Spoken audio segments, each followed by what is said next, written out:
Tonight, conflict in Israel as three major religions observe separate holidays.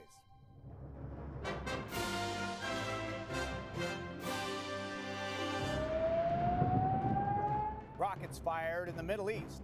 This is a time of supreme tension. As millions pray for peace.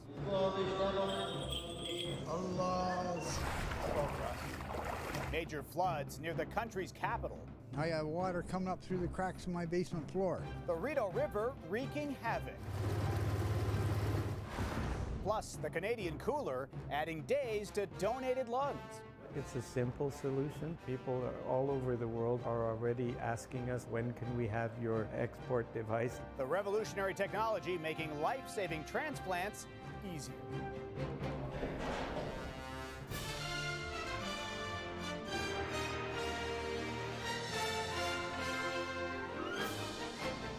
CTV National News with Sandy Ronaldo. Reporting tonight, John Venevali-Rao.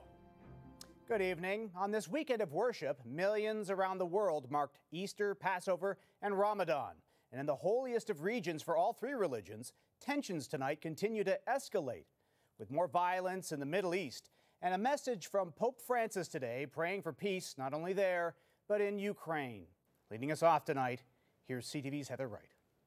Israel attacked several Syrian army sites early Sunday, retaliation after 6 rockets were fired from Syria earlier this weekend. No one was injured in the exchange of artillery, but it marks yet another escalation of violence in the region.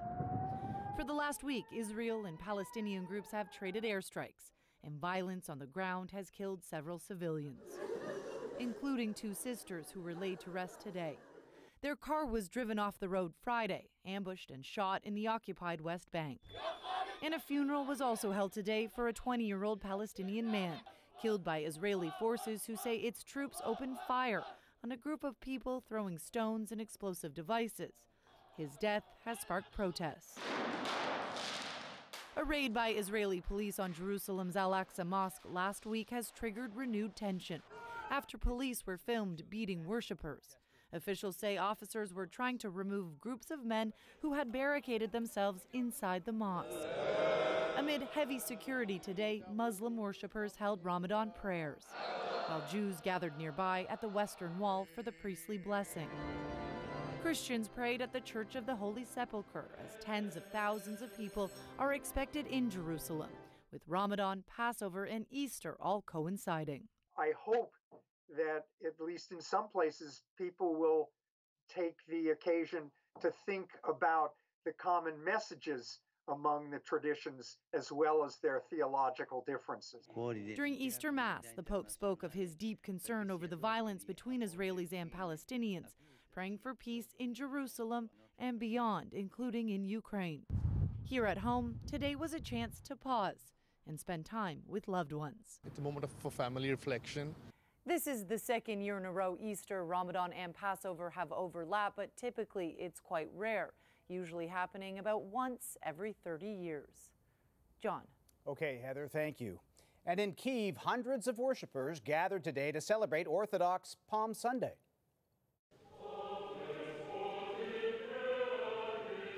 In a solemn ceremony, the faithful sang hymns and prayed for their war-torn country. But despite repeated calls for Easter peace, at least 7 Ukrainian civilians were killed in a barrage of Russian shellings this weekend. In Zaporizhia, emergency workers pulled a woman from the rubble following a deadly missile strike that killed her husband and her teenage daughter. In Tennessee, the calls to reinstate a pair of black Democrats are growing louder after they were kicked out of the state legislature for breaking decorum rules during a gun control protest. It resulted in accusations of racism, and today the pair said they hope to soon reclaim their seats. With more, here's CTV's Richard Madden. At this somber Easter Sunday service, expelled state lawmaker Justin Pearson delivered a warning. This moment where persecution is happening, this moment where our democracy is at stake. Pearson is one of 2 black lawmakers ousted by Tennessee's Republican supermajority for joining a protest for stricter gun laws. He calls it a political lynching and evoked the memory of civil rights leader Dr. Martin Luther King Jr. The movement for justice lives or dies in Memphis. The movement for democracy lives or dies in Memphis. The movement to end gun violence lives or dies in Memphis. The historic expulsion happened 3 days ago. Pearson and his Democratic colleague, Justin Jones, were booted from office for breaking decorum rules on the House floor. No action, no peace! Frustrated by inaction following the deadly school shooting in Nashville a week earlier. Expelled from the House of Representatives. A third Democrat, Gloria Johnson, a white woman, survived the vote. The party now fears the expulsions could be the start of more political retribution. There are threats by this supermajority to withhold funding for projects that they have in the works for city and county government. And while Republicans deny racism played a role, had nothing to do with the color of their skin. I respect all three of them. Pearson and Jones say it's ingrained in the Tennessee House. When you wear a dashiki on the House floor and a member gets up and they talk about your dashiki saying it's unprofessional, they're really sending signals that you don't belong here. I think our presence as young Black voices for our constituencies, people who will not bow down, those who will not be conformed. And local councils in Nashville and Memphis are set to meet this week to consider renominating the former lawmakers back to their former seats, a potential full circle return to the State House, but with much bigger profiles. John. And we'll be watching for those meetings. Thank you, Richard. China has conducted a second day of military drills around Taiwan, simulating strikes on the island. The Chinese military even releasing animation of how targets would be hit. This as Taiwan's defense ministry says 70 Chinese jets and nearly a dozen ships were spotted near its territory. The drills come after Taiwan's president returned from a visit to the U.S. China considers Taiwan to be a breakaway province and has never ruled out taking it by force. Rescue operations are underway in the south of France following a violent explosion that destroyed several buildings. At least 8 people are still missing in the port city of Marseille, feared trapped under the rubble of a residential building that collapsed. It partially brought down 2 other structures. A raging fire has hindered rescue efforts. Hundreds were evacuated. The cause of the explosion is not yet known. And a deadly avalanche in the French Alps was captured on camera. A terrifying cloud of snow that swept away and killed 4 skiers, injuring 9 others. Rescuers are continuing a desperate search for other potential victims. Tens of thousands of households in Quebec and Ontario are still without power after Wednesday's ice storm, and authorities are now warning some may not get it back until Tuesday.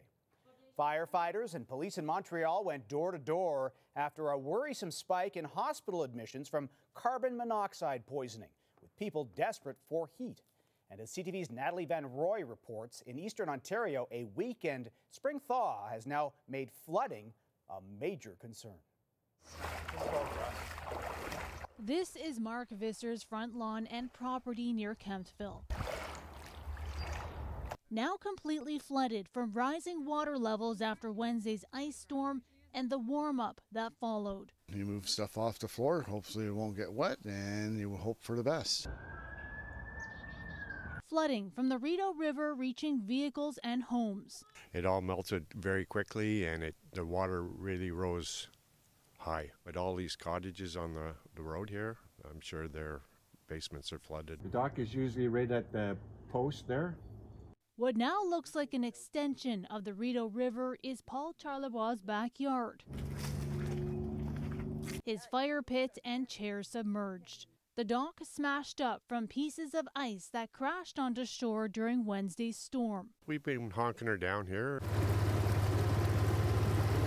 It's so difficult to get around the flooded road, many opting to take an all-terrain vehicle.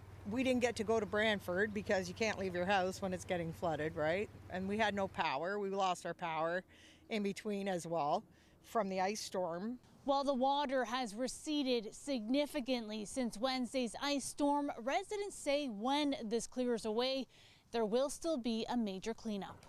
It's the after flooding that's all the work that you have to do. In cottage country, fears over flooding have reached the Muskoka region with watches in place. Authorities urging people to remain cautious near bodies of water, advising all remaining ice surfaces should be considered unstable. Natalie Van Roy, CTV News, Canville, Ontario. A small shift in temperature is opening the door to a huge innovation when it comes to life-saving lung transplants. Canadian researchers have managed to find the sweet spot for preservation using a cutting-edge world-first cooler. It's giving doctors more breathing room to find the right match while boosting the shelf life of donor lungs. Here's CTV's Avis Favreau. This cooler may be Canada's latest contribution to saving lives around the world. Inside are human lungs, stored for transplant the next morning.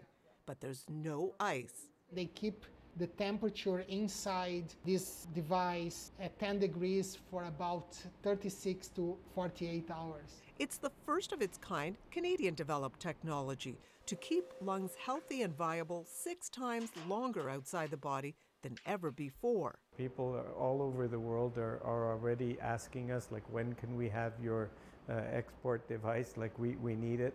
Because you know what? It's a simple solution. Ice usually keeps lungs stable for 6 to 8 hours, but then they start to die. That small window limits how far transplant teams can travel and requires lungs to be transplanted quickly, day or night, with many organs unusable in the time crunch.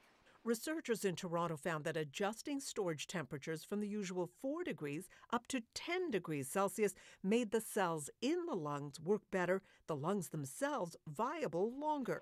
So they designed their own transport cooler that uses no ice and no electricity, just special gel packs to keep the lungs at the steady 10 degrees. The team at Toronto General Hospital has since been able to get lungs from almost anywhere. We've been to California, Nevada, Arizona. Hopefully this would allow also going to different continents even.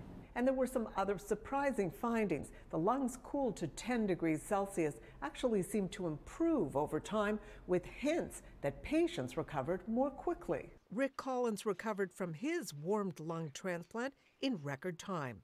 I was supposed to be 3 weeks in the hospital, and I was there 9 days.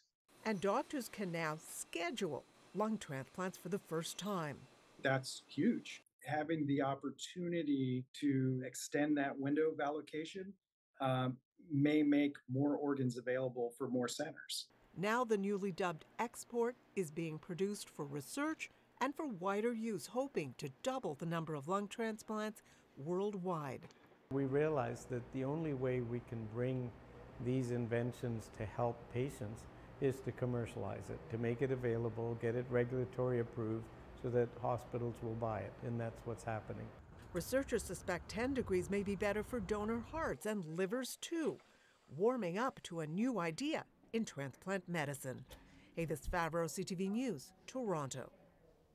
With less than a month to go before the coronation of King Charles III, we're learning new details tonight of what we can expect to see.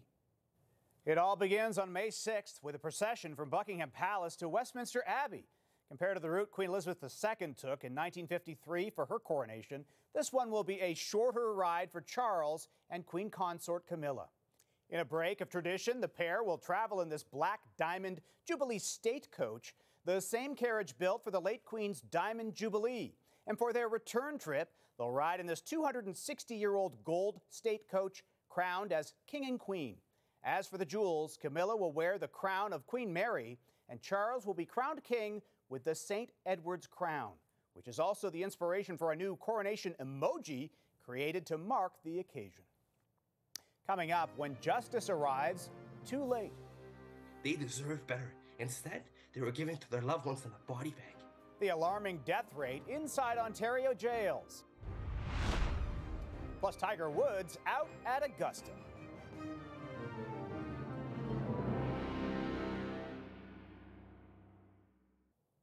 A major police operation at a rural property east of Calgary is drawing concern from area residents who call a lack of information about it unnerving. For the 4th straight day, dozens of police officers and forensic specialists from the RCMP and Calgary Police have scoured this acreage. planting evidence markers and removing bags of items. The police are remaining tight-lipped, saying only that they've executed a search warrant in an investigation which has lasted months. A Toronto woman is desperately searching for answers tonight surrounding the death of her brother, who was awaiting trial in a maximum security detention center. A recent report by Ontario's chief coroner suggests inmates in the province's jails are dying at an alarming rate. With more on that, here's CTV's Andrew Brennan. Nothing will ever be the same. Anthony Chatzimanalakis' family was hoping he would finally be coming home April 14th. Instead, they got a call at the end of March. He had died inside Toronto's South Detention Centre while awaiting trial. He and his sister Melissa were born just 10 months apart and were inseparable growing up. It's just hard for our family to even think of celebrating Easter or Christmas without Anthony. The 30-year-old was arrested last September on charges of theft of a motor vehicle and possession of a loaded firearm and was awaiting a bail review. Chatzimanalakis was found unresponsive March 25th. An initial investigation suggests he may have died from an overdose, but a coroner's report could take months, and the family says they have many questions. Prison officials owe a duty of care to Chatzimanalakis' lawyer says there are systemic concerns like lack of staffing that need to be addressed, and stresses his client was never convicted of a crime. There are a significant number of people in pretrial custody, and they are entitled to a presumption of innocence, and that's exactly the position Anthony was in. The Ministry of the Solicitor General says it cannot provide further details as a number of investigations are underway. A recent report from the Chief Coroner says there is an alarming increase of people dying in Ontario prisons, more than doubling from 2014 to 2021.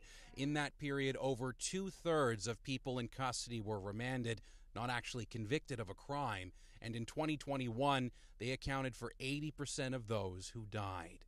Melissa says her brother did not deserve to die, which is why she's speaking out. Avoid this from happening to another family, having to deal with what my family is going through, then that's the goal. What she says she'll miss most, how Anthony doted over his nephew, her son. She says it's unfair now he'll never have children of his own. Andrew Brennan, CTV News, Toronto. Still ahead, a major dropout at the Masters. Just so sad to see. He could barely walk. The future of a golf legend up in the air.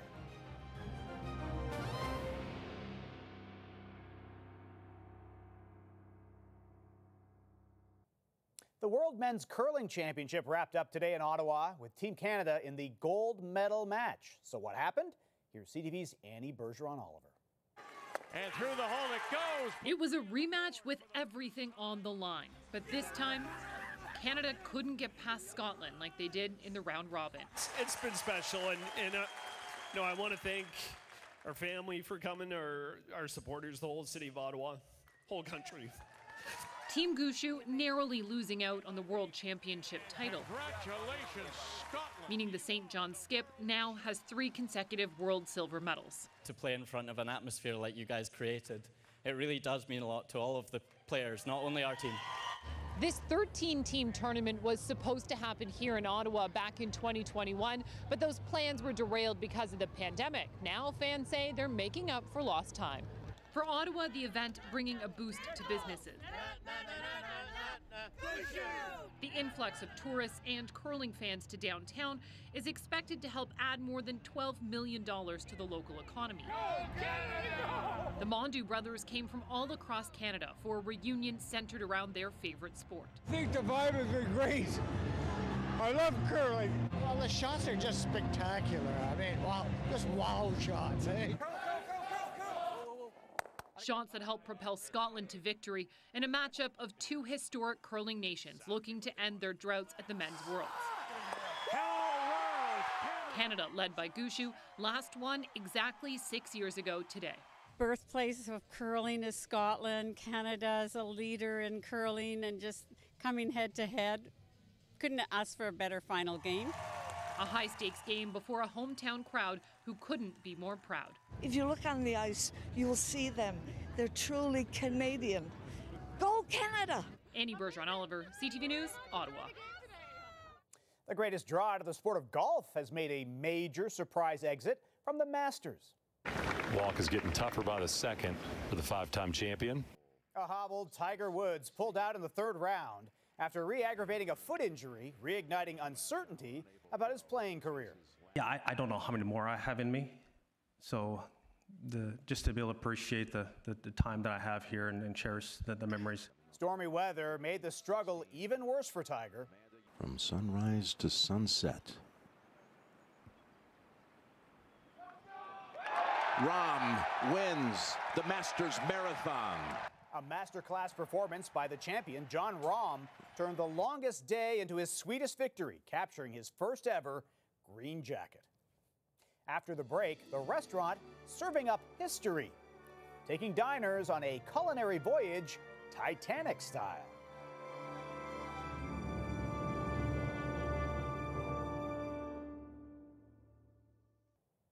Finally for us tonight, if you've ever imagined what it would have been like to eat in first class on the Titanic, a restaurant in Dieppe, New Brunswick is about to delight diners with some decadent and historic meals. CTV's Creason Adjkte has the story.